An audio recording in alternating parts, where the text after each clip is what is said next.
My dear friends, this is a beautiful opportunity to be with you and talk to you. You know, this is something that I love to have an open, ongoing conversation with all of you to talk about you, about the people that you love, about what we do at BioCare, and how we really, really care, forgive me for repeating the word, about your health, about your well being. I am Dr. Rodrigo Rodriguez, and I'm with you every Friday night at Truth Be Told Radio Network.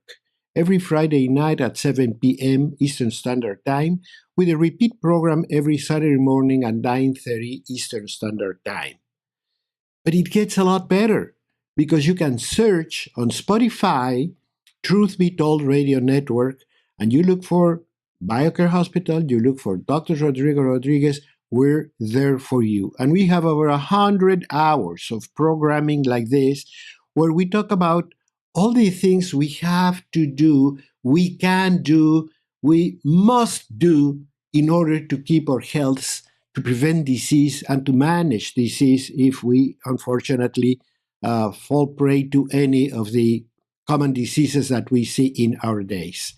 And it is very important because the bottom line is that we have to forget the idea that we used to have until very recently that I have a body that works beautiful. It was actually made in perfection. So it can cope with anything you throw at it. It can really do without any problem and anything you demand from it. You want to climb to the Mount Everest? Go ahead, you can do it. You want to swim through the uh, uh, through the English Channel? Go ahead, do it. You want to go to the North or South Poles? Sure, that's what you have to do your body for. And yeah, that is performance. But that performance demands certain care. It's like having a 4x4 or having one of those big Range Rover that you drive through Africa, or a beautiful Rolls Royce that you drive through the hills of Beverly Hills. Sure, you can have those things and enjoy them, but all of them demand certain care. Now, we think that and it's not your fault. Actually, we, the doctors, have produced this line of thought that just go ahead, do whatever you want to do, because if anything goes wrong, you come to me, I'm going to do some tests, and voila, I'm going to know what is the problem. I'm going to write a prescription. You're going to go to the pharmacy, you take it, and you're going back in absolutely good health. Well, that is a big lie. That unfortunately is not true. If you have a health problem that you brought upon yourself because of your lifestyle, because of poor choices in what you do in life, you're going to go one day to go to the doctor and say, Doctor, you know what? I have this problem and this other problem, and now they tell me I am diabetic. So I come to you because the promise is that I go to my doctor, you're going to give me a prescription, and everything is going to be fixed. And the doctor is going to tell you, oh, absolutely true. I mean, no problem. Absolutely no problem. Sure, I have seen your tests. I know what is your sugar level in the blood. I know what we have to do. I did all these other things. So I really know how your body is working. So I'm going to write a prescription, and this is what we're going to begin with. And then a normal question, an absolutely normal question is, okay, doctor, I'm going to take these drugs. How long am I going to be on them? And you know the answer? The answer is very simple. For the rest of your life. So you went to the doctor for what? To control the disease. That's the word that medicine uses today, every day, and every day more. We're going to control the disease because we can't cure it. You're diabetic? Sorry, but I don't know how to cure it. You have Alzheimer's? I'm very sorry, but I don't know how to cure it. You have cancer? I don't have any idea of how to cure it. I know I can control it. And I know you can last for many years. In many cases, you might live your expected life. But I'm never going to cure it. You're going to be having to see me and doing tests and taking medication for as long as you live. And you say, okay, I can. It's not that I can. I have to live with that. Okay, I accept that part. But we never ask ourselves, except very few people that come to me and say, doctor, there has to be a better way. See, those people that do not go in line with that their physicians told them, in many times are survivors. And they can conquer victory. I have seen many people that decided not to take that answer and decided to look for alternatives. And they come and they say, doctor, I have this problem. I have cancer. I have diabetes. I have Alzheimer's. I have high blood pressure. I have heart disease. Because all of them have the same situation. Once you're sick for the rest of your life. And they say, there has to be a better way. Or I'm taking a lot of medication, and medication in itself is a problem because it produces a lot of side effects.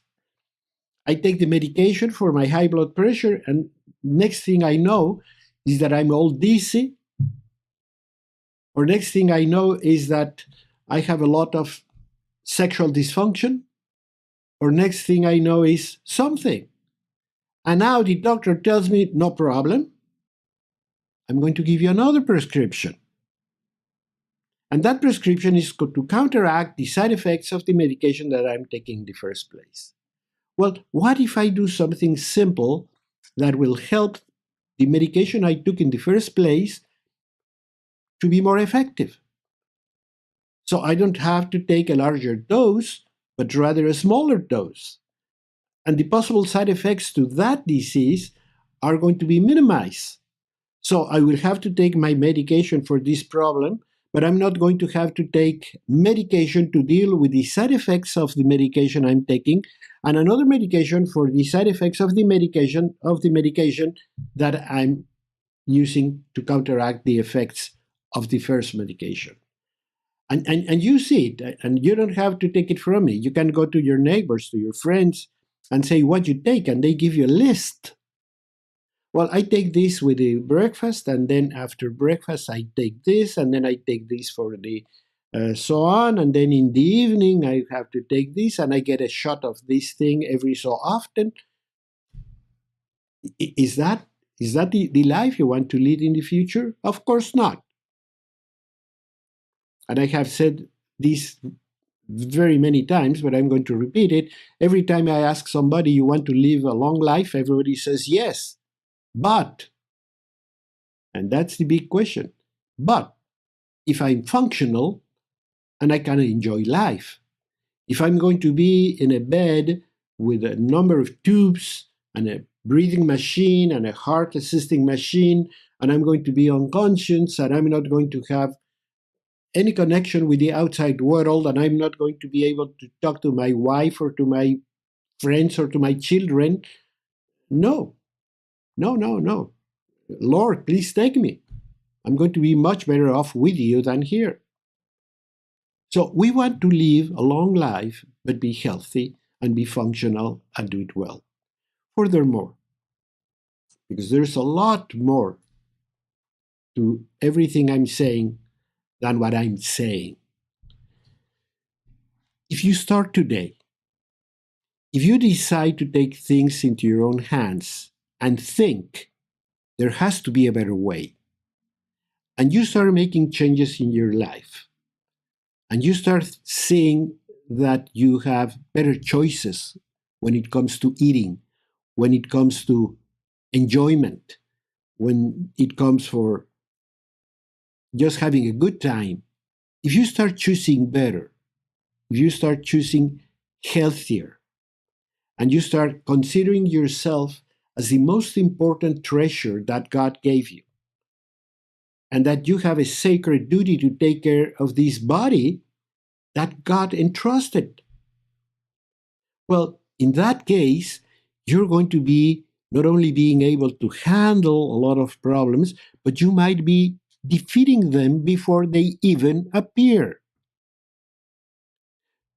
The Center for Disease Control and Prevention in Atlanta, Georgia, and I underline and prevention because it was just added.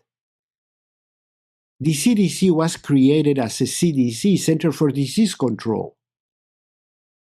And then when things were so obvious, when medical research was so important and so abundant and so conclusive that a better lifestyle was preventative, then they changed the name to Center for Disease Control and Prevention, which is one of the most important medical authorities in the United States.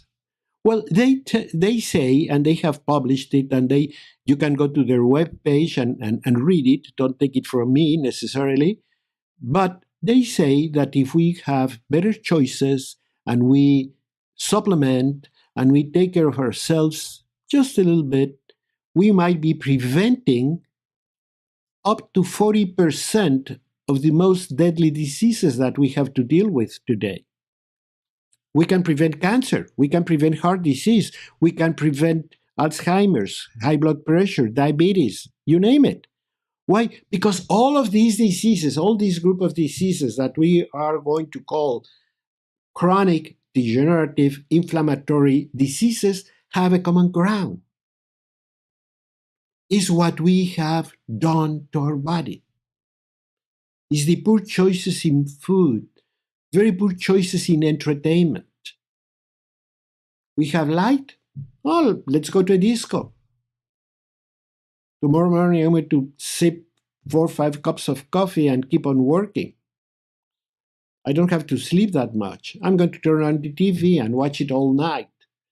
And then I'm going to go with my friends and take some booze and eat garbage and do whatever I want. I could even smoke or have alcohol. I mean, my body can take it. But you don't have to do it. And if you start learning about better ways, you're going to be able to handle disease and you're going to be able to prevent it. So don't go anywhere because I love talking to you.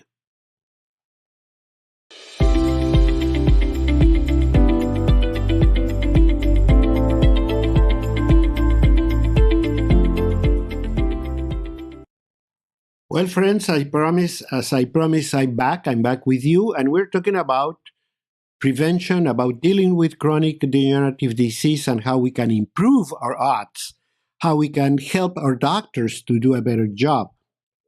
It's not only the medication that we take, sometimes the problem is how much medication we take. And the less, the better. We don't have to take so many things. And worst is when we have to take medication to counteract the side effects of other medication. I'm Dr. Rodrigo Rodriguez, and I'm coming to you through the courtesy of Truth Be Told Radio Network. And we broadcast every Friday night, 7 p.m. Eastern Standard Time, and repeat the program every Saturday morning at 9:30 Eastern Standard Time.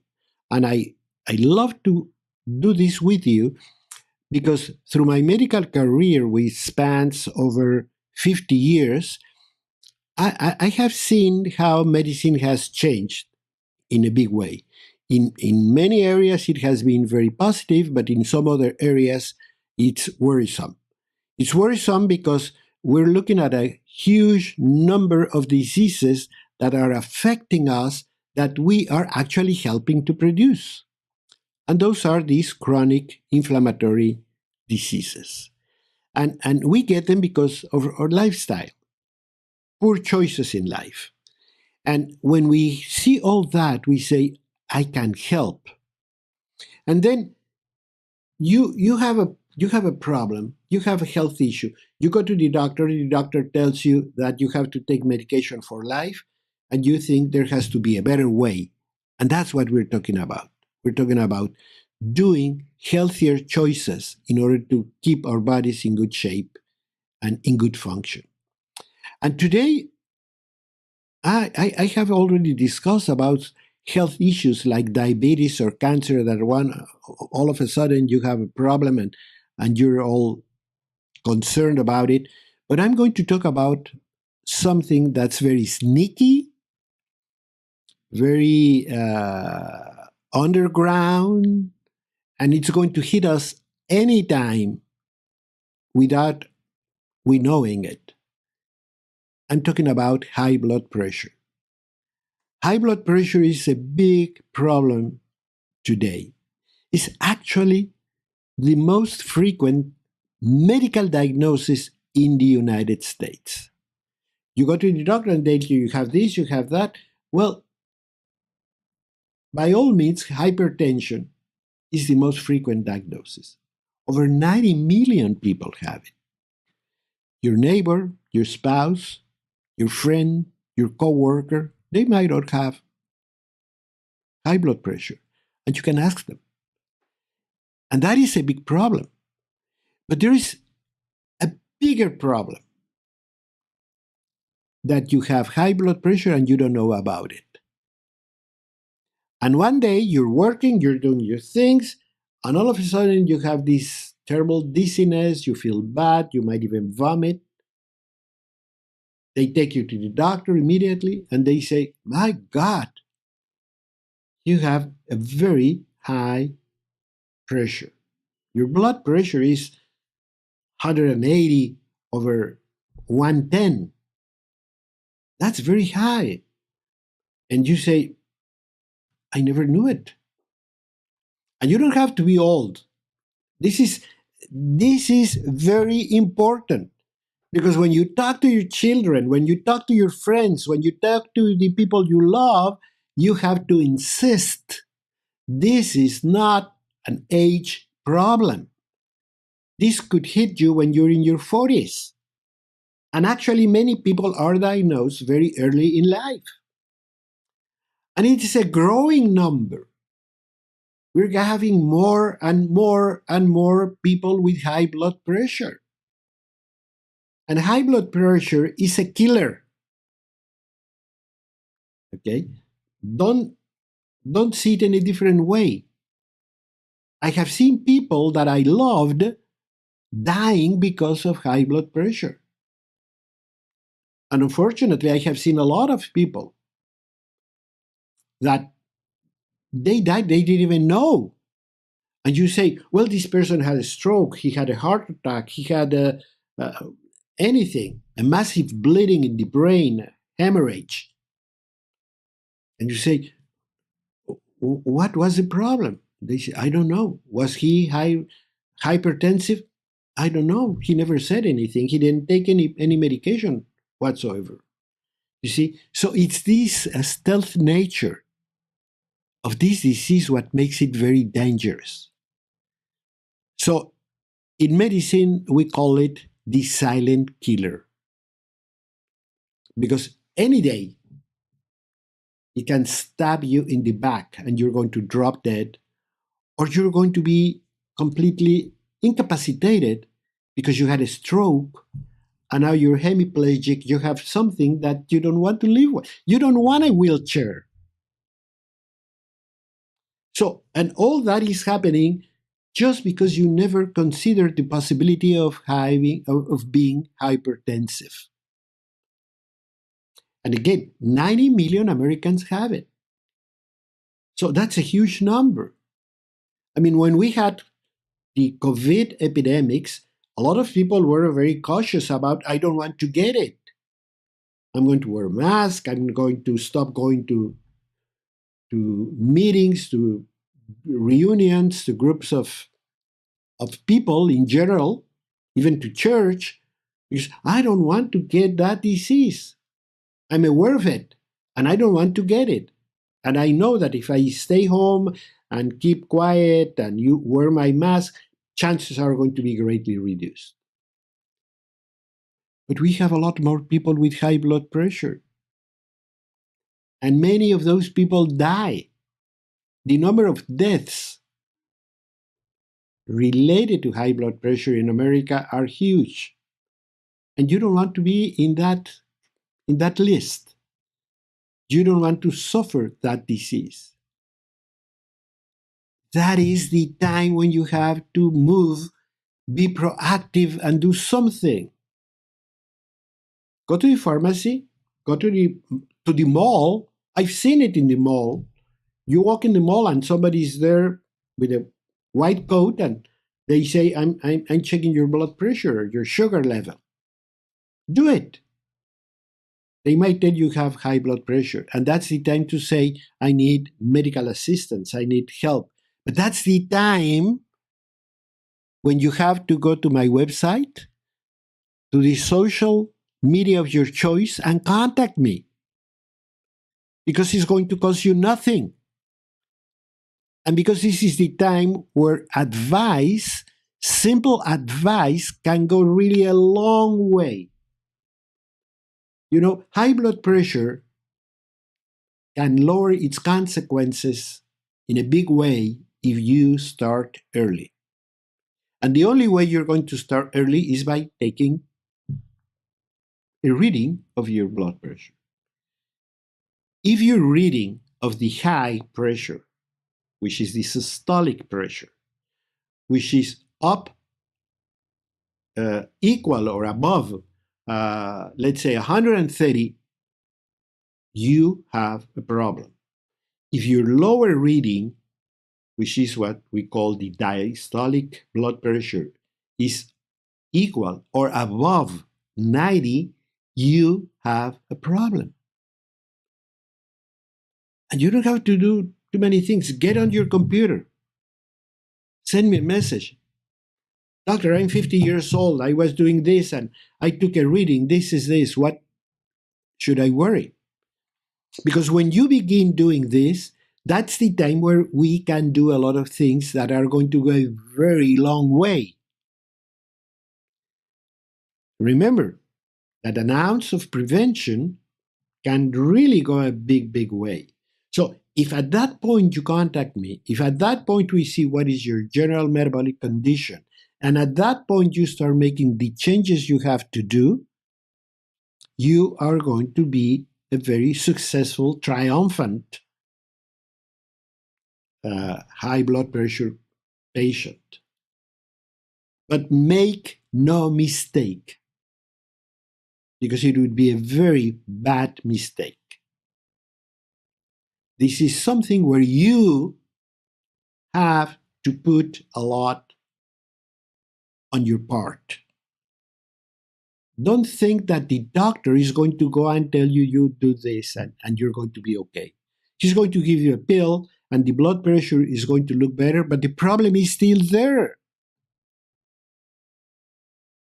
So if anything goes wrong, and if the pill stops working, which can happen, many times people say, but doctor, I was taking my high blood pressure medication without failing.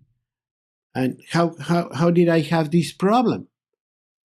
When is the last time you took a reading? Well, probably 2 years ago.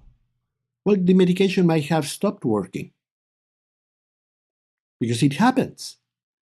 So if you have high blood pressure, you have to check your blood pressure at least once a month. And you can do it at home. And it's very easy, it's very comfortable. I mean, it's not like a pap smear where you have to go to the doctor and put your legs up and do the whole thing and then send it to the pathologist to be read. No, this is something that your spouse, your friend, your neighbor can do it for you. Can you help me? Please take my blood pressure. I don't advise you, unless you really have to, I don't advise you to do it yourself. Now we have some machines where you can do it yourself. I don't advise you to do it because it introduces a new factor in that reading. So just ask somebody. We all have somebody around where you can say, could you please take my blood pressure? I want to see what's my reading, and write it down. and put the date and the time. And if you see any abnormality in the reading, put what you ate, what you did, because that might giving you clues. Like, okay, this Monday my blood pressure was high, but I had a big party on Saturday and I drank a lot and smoked and so forth. So I know I shouldn't do that. And the blood pressure reading is going to be guiding your lifestyle. It's going to be helping you to monitor and to be able to say, this is what I have to do. But you will never be able to do anything if you don't start by learning that, yes, you have high blood pressure. Please go to the social media of your choice and follow me. Give me a like, follow me, stay in touch, because this is information that I want to share with you. I'm not charging you anything. I don't expect anything. If you have a healthier life, that will make my day. So go to the website, go to the social media, and contact me. I'll be waiting for your questions. I'll be back.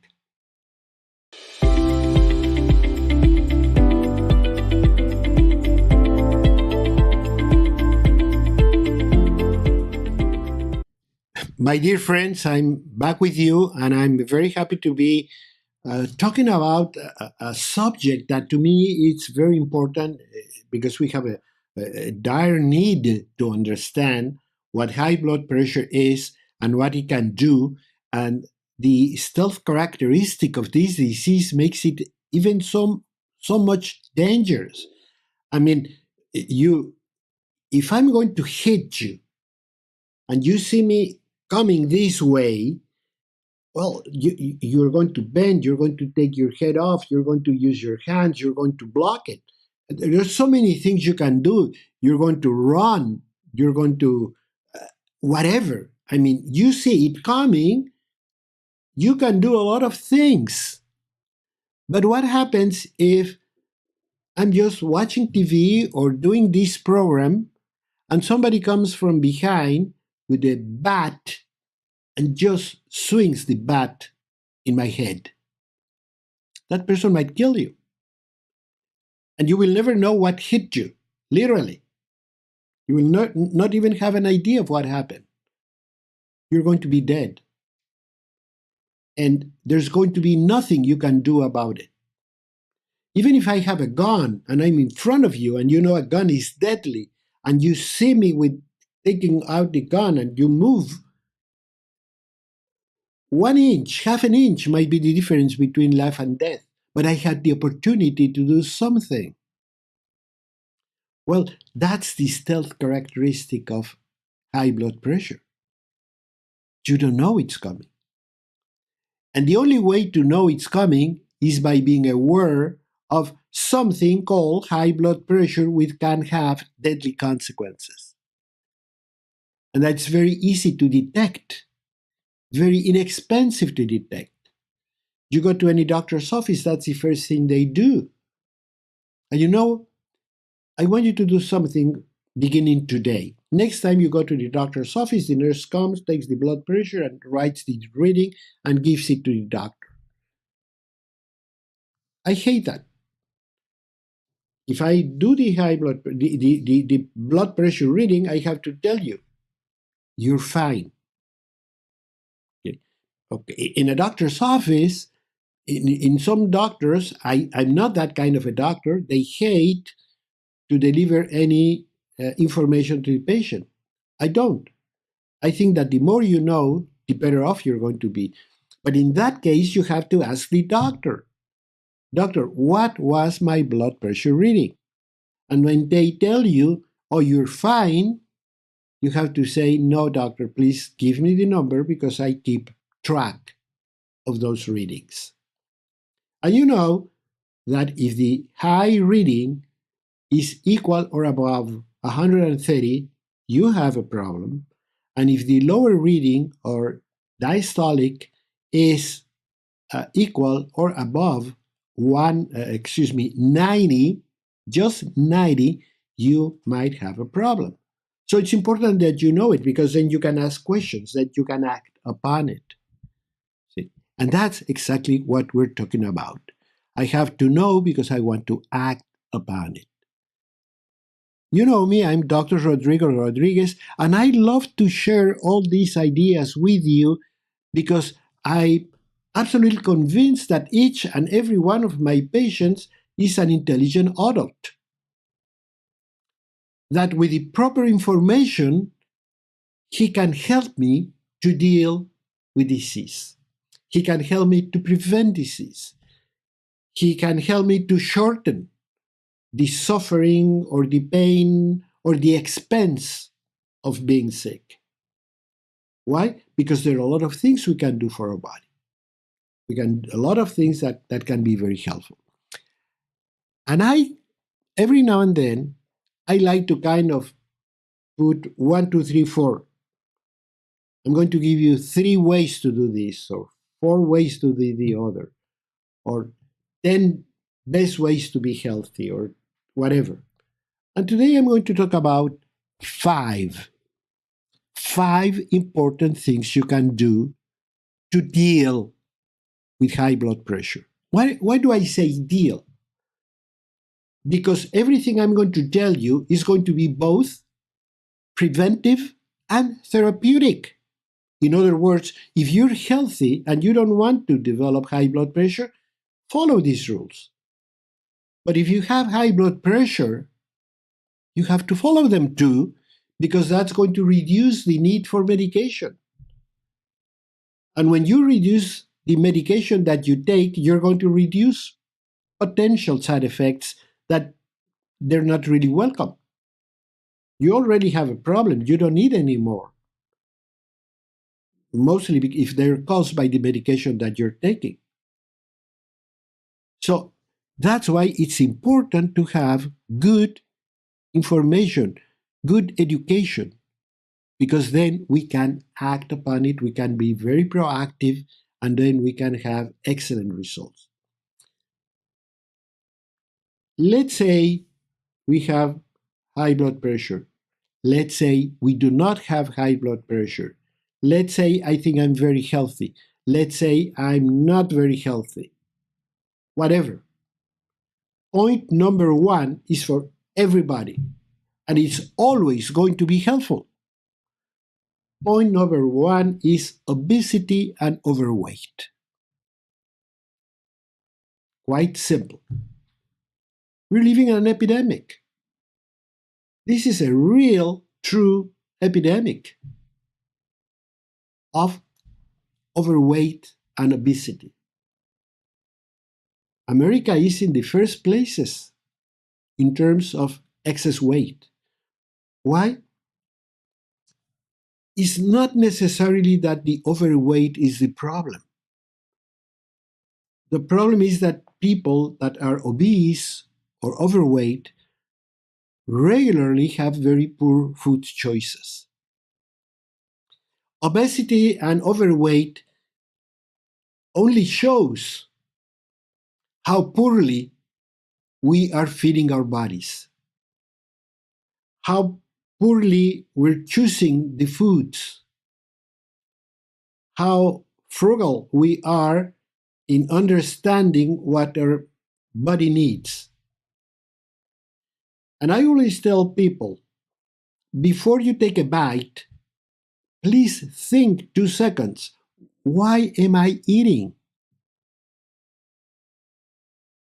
I have a friend that tells me, which is kind of funny, but it's also true, when we go shopping together and you look at something and you say, it's nice and so forth. She always tells me you have to follow 3 rules before you buy anything. 1, do I really need it? Second, do I have enough money to pay? And third, am I really going to use it? And I always laugh and I always say, well, with those rules, I'm never going to buy anything. Because it's true, we buy by impulse. So we do with food. We eat by impulse. We look at food and we order it. And we order more food than what we need, number one, and we generally have very poor choices. Because the food industry has played a lot of tricks on us. You know, the food industry pays people to find out what we like. And they call it the bliss point. Look in the web. What's the bliss point? Well, they have people tasting foods, processing foods, and they're going to tell you what you have to eat so people buy it. See? So obesity and overweight are normally connected with very poor eating. That's cause number one. The second one is, of course, salt. And you have heard about salt. You probably have, anybody that has high blood pressure is going to be told you should eat less salt. But salt is not the culprit. Salt is not the problem. Remember that salt is sodium chloride. And the problem is sodium. What you want to cut off, what you want to reduce is sodium. And sodium is wonderful for reaching that bliss point. It's wonderful for flavoring.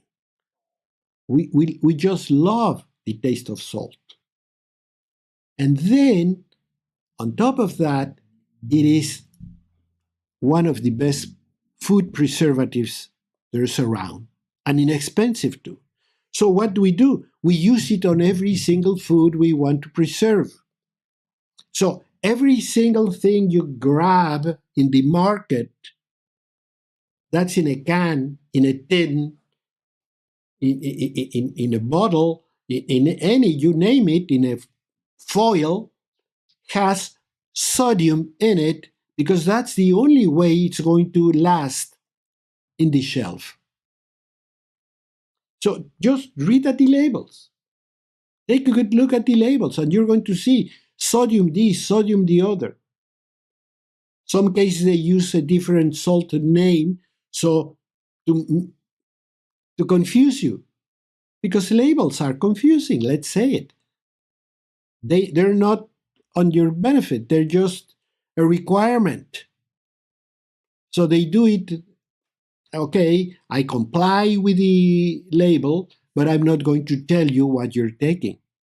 But let me tell you, everything you buy which is being processed has sodium in it, including sweets, including peach cans. All those things have sodium in it. Cereals. You think you're healthy because you're having a good, wholesome cereal in the morning? Read the label. And I always say, whatever happened with good old-fashioned oatmeal? What happened with barley? What happened with wheat germ? But don't buy processed canned food. Buy bulk. Cook it. It takes 5 minutes. It doesn't take any longer to cook from scratch than to cook a cereal which is processed. So, but you have to read it, because you're bringing sodium in huge amounts. And again, you don't have to believe it from me.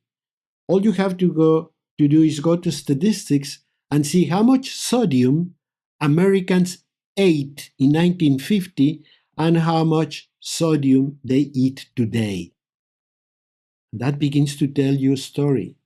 That begins to tell you that we're suffering the consequences of both our ignorance and neglect.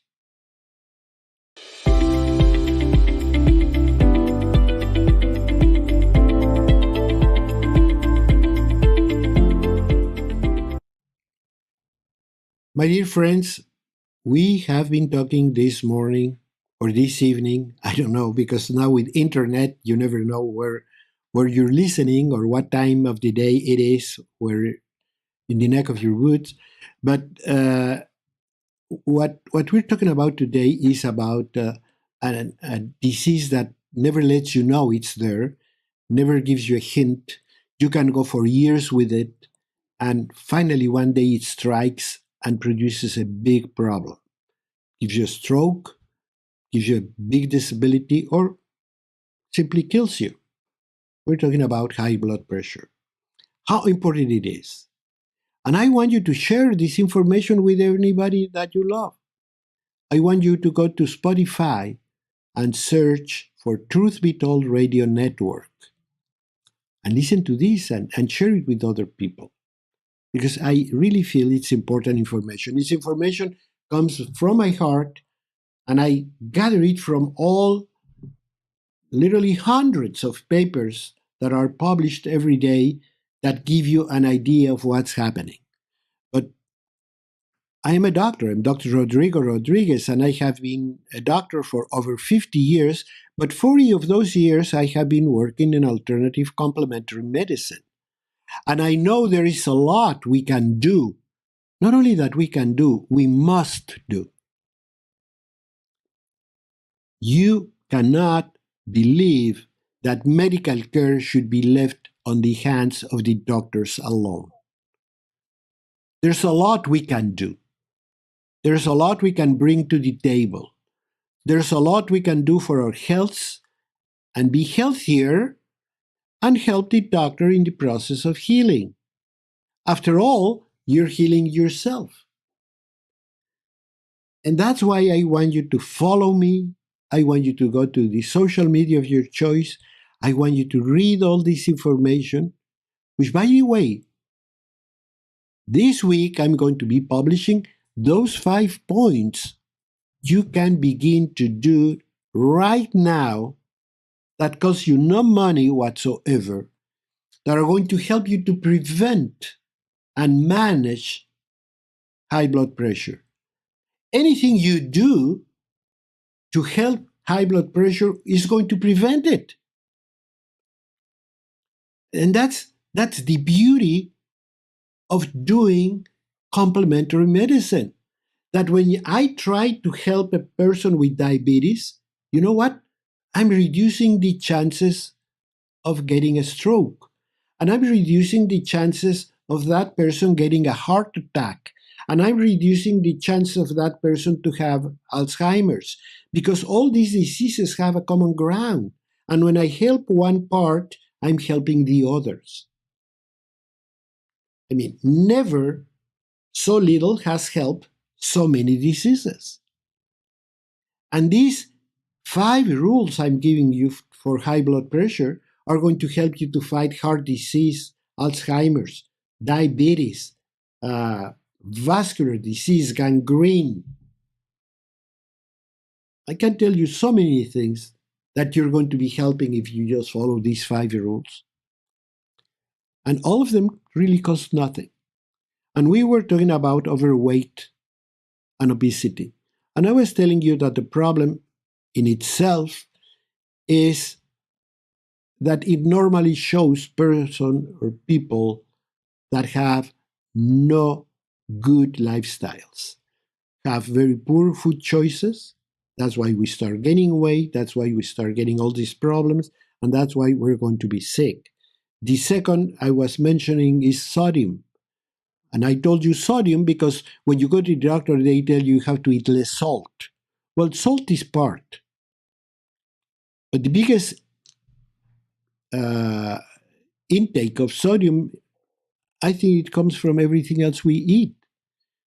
From ice cream to canned peaches and I'm saying those things because they're sweet. And you say, how come they have sodium?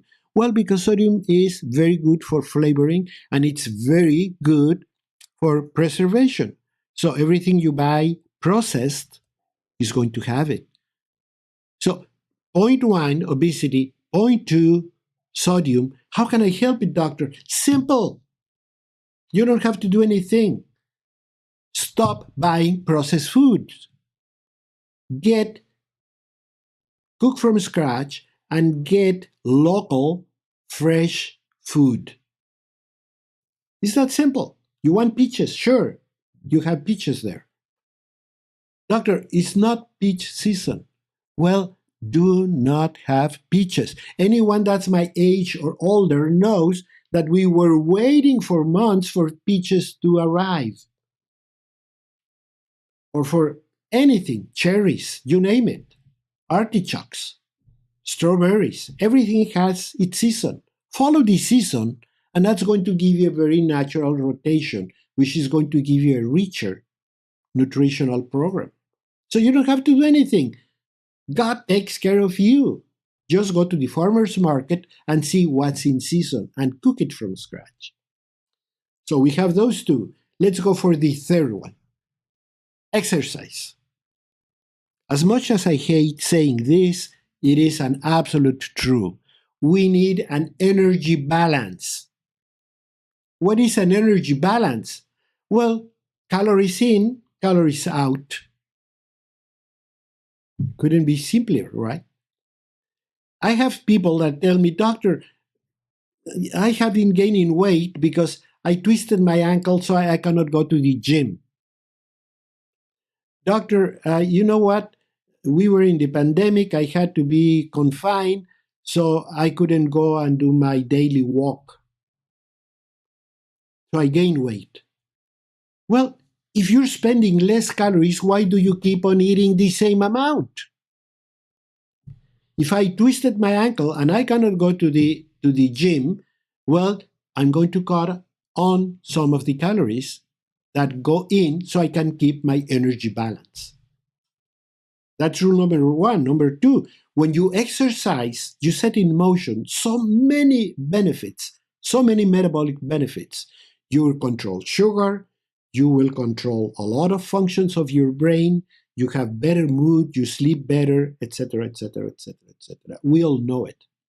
Exercise is good. Now, you're confined, you cannot go anywhere. You know, there's a very interesting study done in the United Kingdom where they took a group of people, put them on a gym with a very good trainer, and another group put them at home.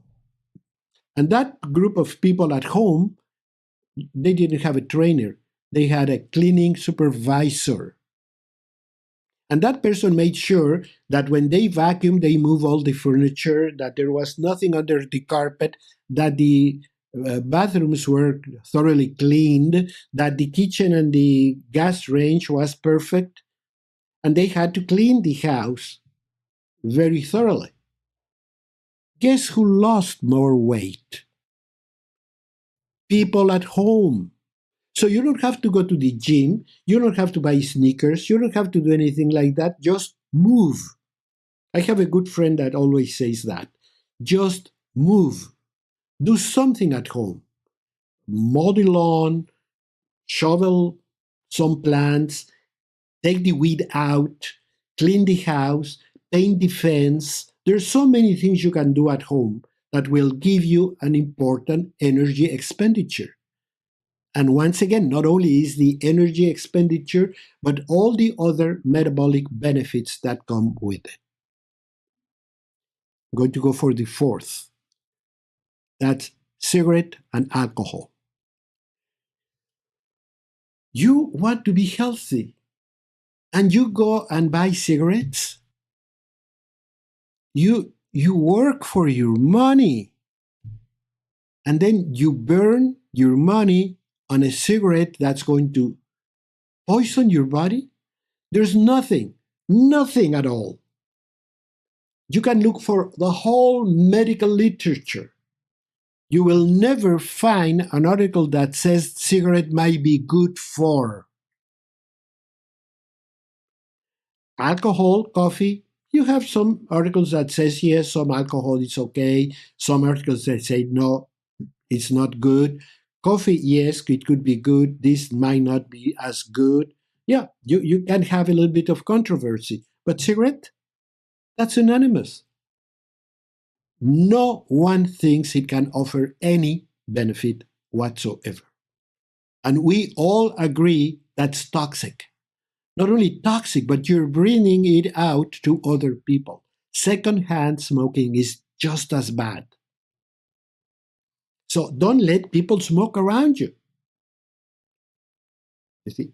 And make sure you don't smoke. Use your money for something else. Buy your spouse a gift. Buy flowers for your dining table. Don't buy cigarettes. That's toxic. Make no mistake.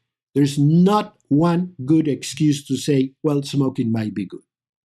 And the third one goes very much the fifth one goes very much in tune with this last part, which is chemicals. We buy chemicals. We buy chlorine, we buy cleansing things, we buy deodorizers, they with ambient things. All of them are chemicals you're breathing, that you're giving to your friends, to your family, to your pets. Clean with soap and water. And when I say soap, I say old-fashioned soap. Don't buy any of those. Any chemical that offers you perfect whiteness, perfect whatever, is going to be a chemical you don't want to have in your house because you're going to sleep with it. For example, I know in many places you have to live with a dryer, but I like to put my clothes under the sunlight because it not only cleans, it also whitens, but it also kills bacteria and viruses, and it also deodorizers. And what is that? That's sunlight. So every chance you have to put your clothes under the sun, you're doing yourself a big favor. Every time you have the chance to open up big your windows at home, you're killing a lot of bacteria and viruses you don't want in your life. One thing that I have been using and I love it is, for example, a steamer. But don't add anything, just use the steam. The steam cleanses and cleans and deodorizers and everything without any chemical. Don't bring chemicals into your life. Don't bring chemicals into your house. Once again, follow me, contact me, ask questions, give me any comment. I will honestly answer you within 24 hours because I want to hear from you. I want to make a team with you.